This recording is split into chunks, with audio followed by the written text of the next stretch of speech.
Good morning and welcome to another Instagram live. We have got a really special live today, as the other lives that we've done have been with our retailer members and we've been discussing all things social media. However, today we are going to be joined by one of the approved CMJ suppliers, Gill from iCatcha. Let's say hello to a few of you. Keep waving. Let me know what you're getting up to today in the comments. Guest on today. I'm just saying hello to a few of you. Hello. And here's our guest for today. Welcome, Jill. Morning, Shannon. Lovely to see you. Yeah. Morning, everyone. Thank you for joining us today. Oh gosh, delighted. Thank you. Jill is one of our approved CMJ suppliers, and you work in virtual merchandise. So introduce your business, tell us a little bit about you, and we will get cracking. Oh, hi. Well, I'm Gill Segar, and I'm the creative director of iCatcha Display, Design and Display. So I work for lots of independent jewellers all over the UK. I do a lot of bespoke displays. I also send mail order displays. I work for other retailers as well, not just jewellery. So yeah, quite a spectrum really. Yeah. So diving straight in then, I can see we've got a few people watching, a few of your customers as well. So hello. Hi. So yeah, straight in, what is virtual merchandise? Is it just window displays? What else does it include? Tell us a little bit more. Oh, well, visual merchandising is really about how you present your shop, your brand to your customer. So that can involve everything from your window display through to, you know, how your jewellery is displayed. I mean, starting off really, I suppose it's the window display that's going to kind of stop the customer in their tracks. You know, you want that sort of wow factor to draw people over to the window. So that could be, you know, a seasonal display, some props in the window, or, you know, something more really. But then once you're at the window, visual merchandising also includes how your jewellery is presented, how that is set out. You know, it has to be beautifully clean, beautifully arranged, well priced. You know, just down to basic housekeeping really, your glass clean and your lights working. You know, your presentation speaks volumes before, you know, your staff has spoken to a customer. Your products and how that's presented speaks volumes. Excellent. So it kind of continues really in store. So, you know, your showcases, how they're presented, and yes, yeah. So it's kind of a whole range of things really. Yeah. So just going a little bit deeper into that then, what would your advice be for those getting started with displays, or for those that don't have a massive great big team? What would some really tangible tips that our retailers can take away with them? So getting started, I mean, I think if you kind of not done any sort of proper display before in the way of, you know, props or whatever, see what other retailers are doing, see what other jewelers are doing, you know, what's going on the high street. You know, look at Pinterest, look at Instagram, because obviously you can look at, you know, any jeweler across the world, you know, on those platforms. But if you've only got a small team, you know, maybe discuss ideas in the team, but choose someone to sort of manage the displays, you know, someone who has an interest for display. You know, might be someone who's quite crafty or arty, that would feel comfortable and enjoy, you know, putting a window display together.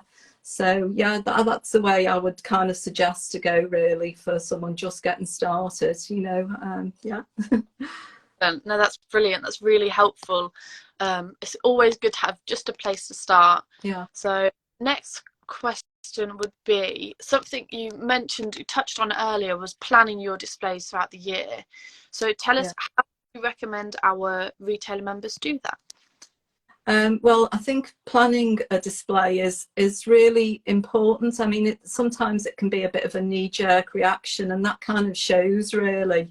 You know, if it's just a few things thrown together in the window. And I think if you can plan your window and plan ahead, so maybe sit down with the calendar and your team at the beginning of the year, and if you can get, you know, a few dates in across the year. So they might include sort of seasonal changes. So you might have like a spring display or an autumn display, and obviously the big one, the Christmas display. If you can get those changes in, also, you know, consider sort of local events, or there might be national events. They're always of great interest.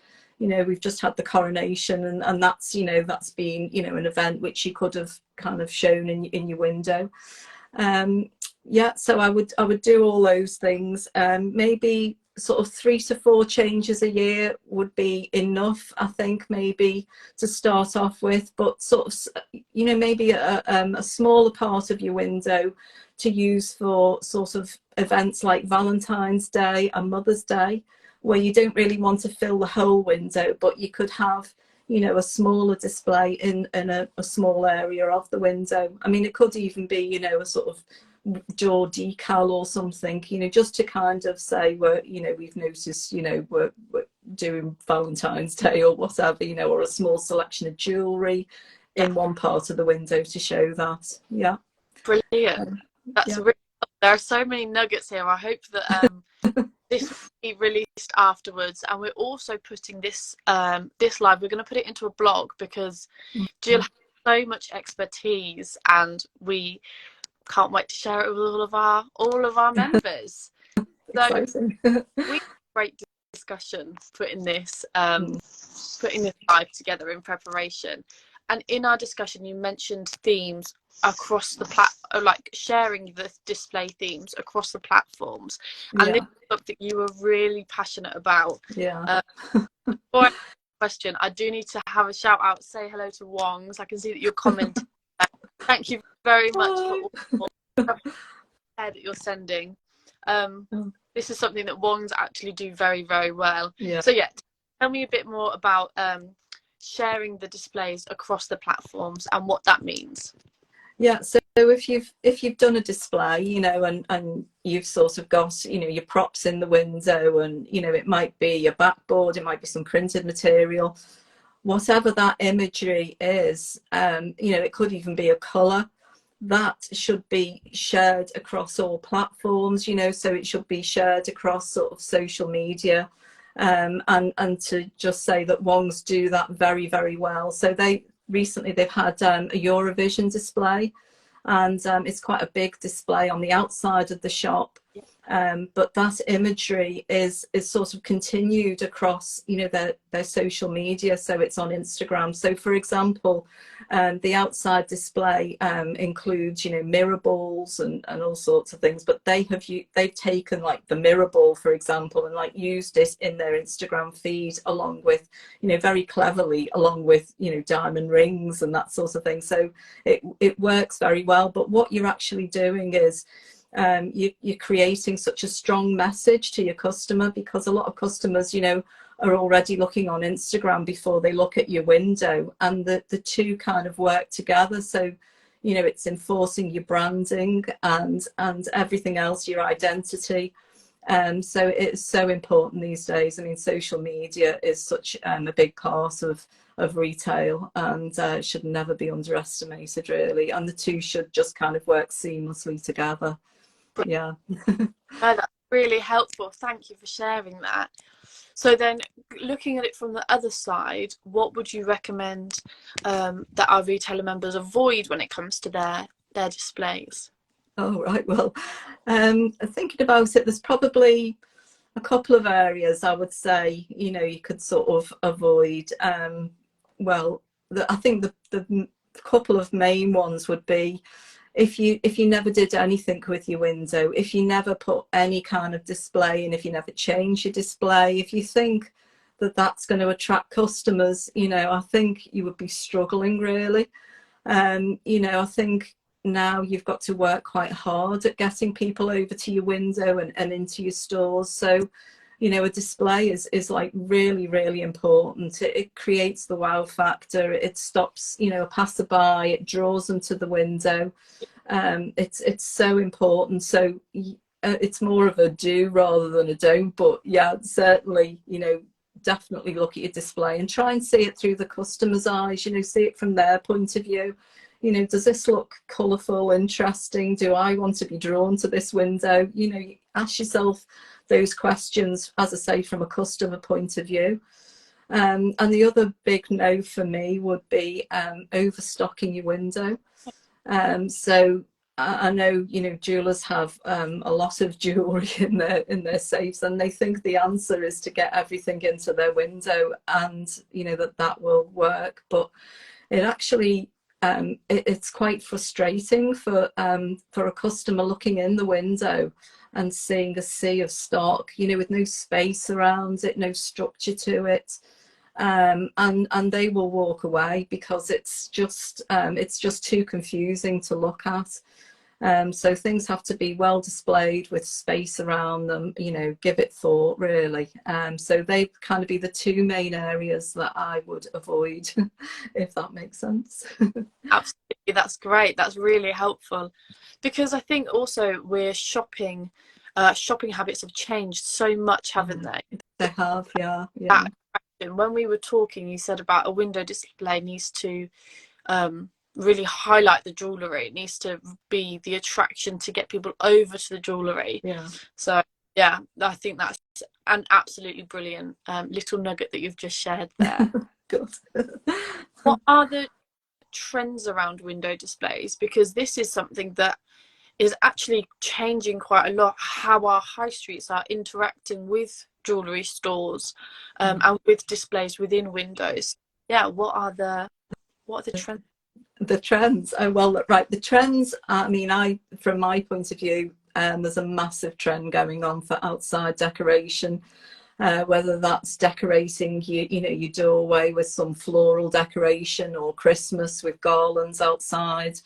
I mean, it's absolutely huge at the moment, and I think it really is. It's a great trend, really. I mean, I know a lot of retailers are worried about things being pulled off the front of the shop, but you know, if you can kind of do it in some way, you know, it is a great draw, and it creates a really eye-catching display to have that sort of, you know, that feature outside your door. Yeah, that's a big trend at the moment. And another trend, and it's not really a trend, it's got to be a way of working, is sustainability, of course. So you know, I do quite a lot of displays made in paper and card, which, you know, obviously is sustainable. Also, I like to use props time and time again. You know, if you've got a backboard that you kind of, it's had its day, you know, look at a way of kind of repurposing it. Can you put something different on the front? Can you make it look different? You know, it's important, I think, to reuse props. I mean, I use props like maybe 4 or 5 times easily, you know, in different ways, break them down, use the bits and pieces off them, and use them in different ways. It's really important. Yeah, so they're the kind of two trends, if you like. But as I say, I think sustainability should be a way of working rather than a trend. But yeah, it comes under that category, I suppose. Yeah, that's brilliant. Thank you for sharing that. So I do have one last question. Talk me through your backboard. You have an incredibly interesting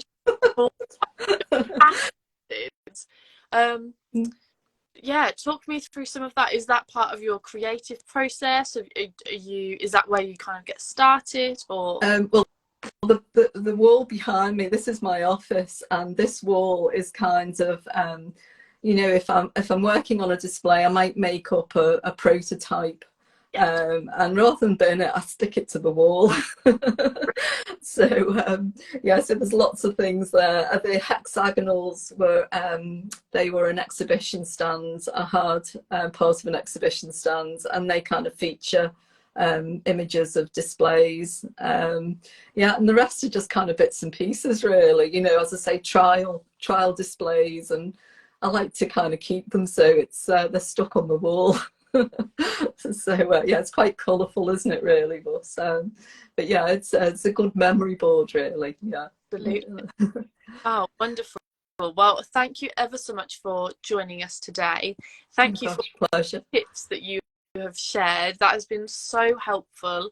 As I mentioned, this will be turned into a blog for the CMJ members to read.